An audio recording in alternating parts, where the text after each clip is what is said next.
This video is for those of you who like to use encapsulated PostScript graphics. When you open Image and you say Insert and you click on the bottom ribbon, EPS is at the bottom. Click that one.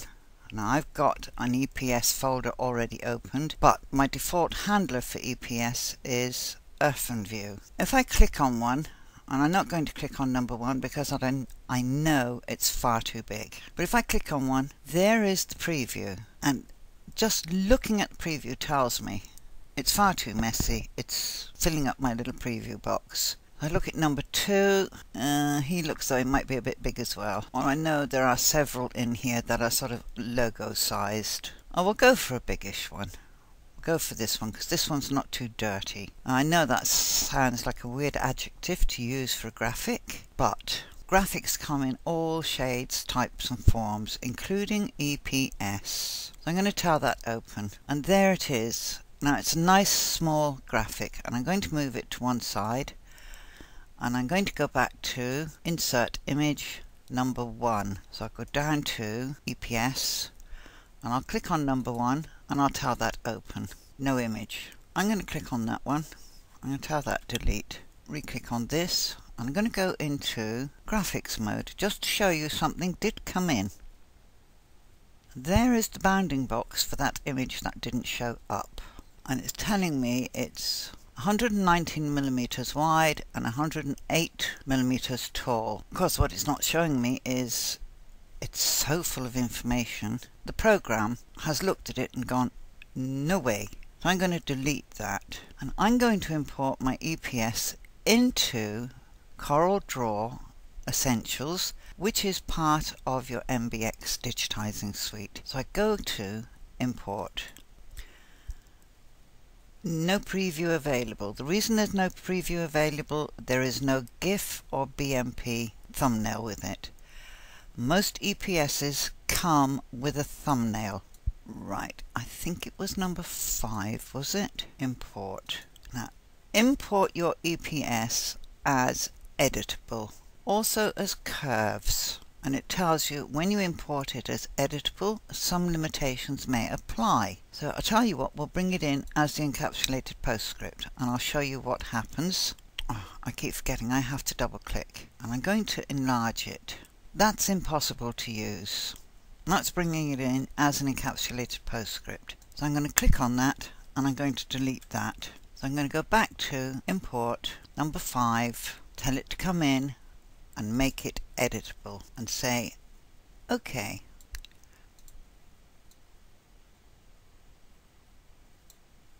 Now I want you to look at the difference when I enlarge this one.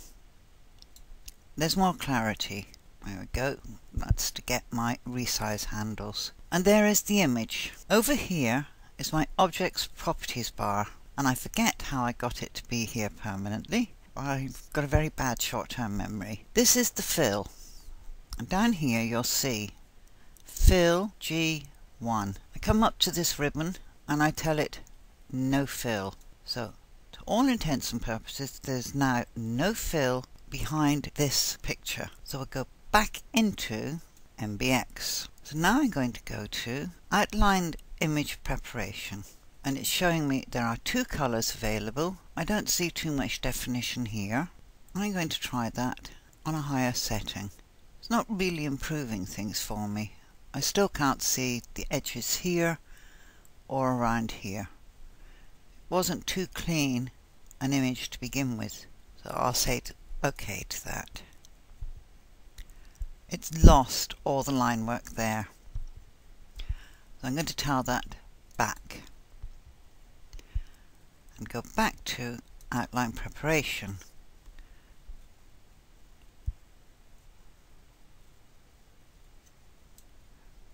And take the slider the other way. OK, now I've lost all that I had there, so I'm going to tell that go back again. And we'll just settle for the 50%. OK. Now you can see there's no definition here on this leaf. And I'm going to do a click to design instantly. I don't use auto-digitizing. I find it's It's okay, but manual punching gives you far more accuracy. It allows you a huge range of options, and you can finesse your design. You can finesse an auto-digitized design, but if you haven't learned to manually digitize, learning to edit an auto-digitized design can take you a long time because you're not certain how the designs are made up. This is what it gives me. Don't know about you, but I don't care for that one little bit. And look at these jumps. It's made that 1, 2, 3 totally separate things. Let's look for colours. Actually, it has only given us the one colour, and it's used satin stitch for everything. I'm going to turn that to objects. And what's this one? And also put it onto non-simulated stitch view. Right. Such a teeny little bit of stitching in there.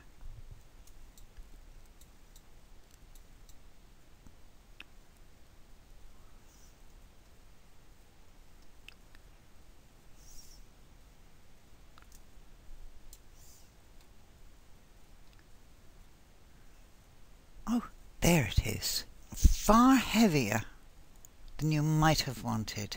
So what's the next one? Oh, where's he gone? You follow the red line. He's over there. And then judging from this red line, another piece is over here. There's no real rhyme or reason. Well, there is, but the logic of an auto-digitizer is not the logic of a human. I'm going to tell this undo, and it's plonked me straight back into... Right, it's taken me back into Corel. So now I'm going to take this back into MBX. And I'll very quickly show you how you can manually punch this. I'm not going to do the whole design. I don't have time, and you probably haven't got time to sit and watch. But the very first thing I need to do is examine the graphic and ask myself, how would I path this design so it flowed in a logical manner? And I know it wouldn't be the way that the auto-digitizer does it. I use my line tool and branching, and I'll just do quick outlines. Left nodes for straight lines, right nodes for curves. And I'm just going to take that to there. And then I'm going to run one from here to here. Now, normally I wouldn't digitize like this, but this is for speed. And I'm not high enough either in my magnification to see what I'm doing. Just take that one down to there.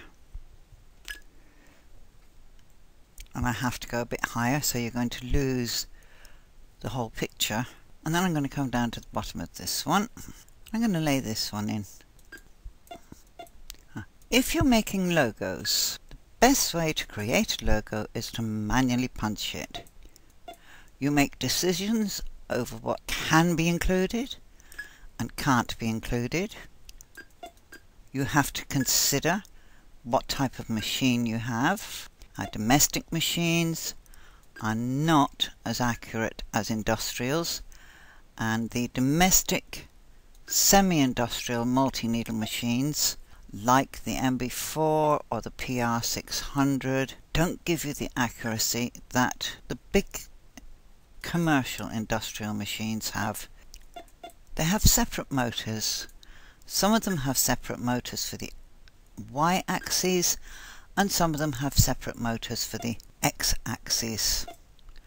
And those are the two axes that your hoop will move. So it goes across, backwards and forwards.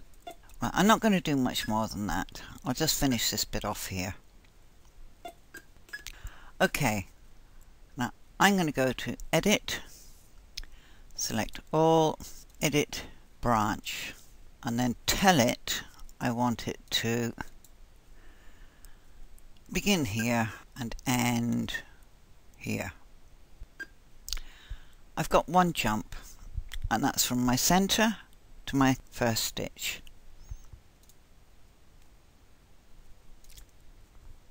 I've used an auto function within the program to clean up that very messy drawing that I was doing.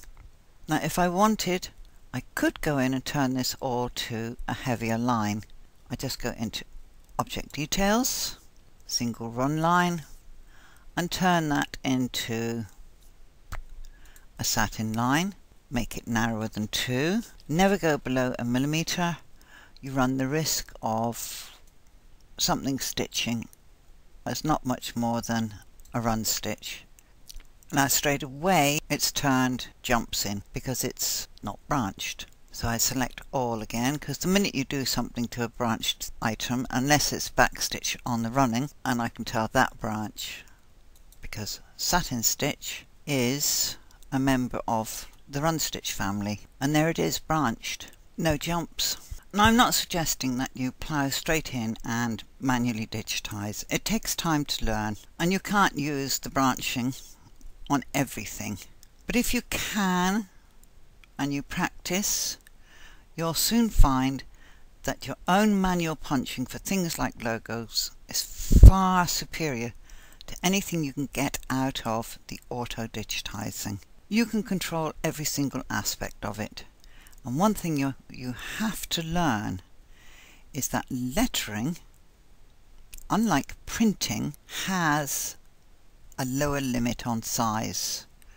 So if somebody comes to you and they want a badge made, and when you've got the clean photograph or graphic and you import it into your program and they only want it to be maybe 2.5 inches by 2.5 inches, you can barely see the lettering. You have to say up front, I'm sorry, it's physically impossible for an embroidery machine to create that small a letter for you. You won't be able to read it. Okay, let's bring back the image and get rid of the little bit of embroidery. If you have an EPS that won't open inside of MBX, go into CorelDRAW Essentials. I'll go back there again, delete that one, import, navigate to where your EPS illustration is, click on it, and we'll bring in a different one here. I'll bring in one I know is very small, tell it import, make it editable and curves, tell it OK. That's my little graphic.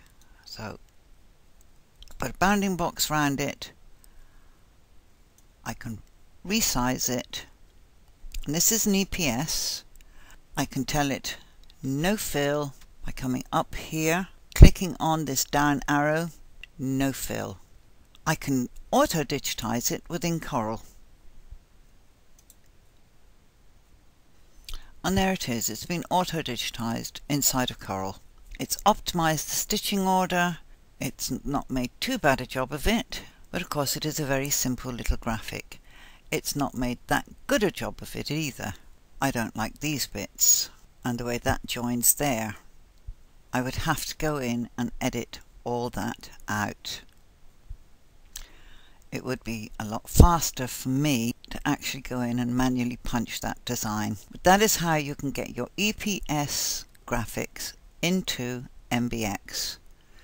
Open MBX, go straight to Corel Essentials, import your EPS, size it, and you will find that there is a little box up on the top toolbar that tells you the size.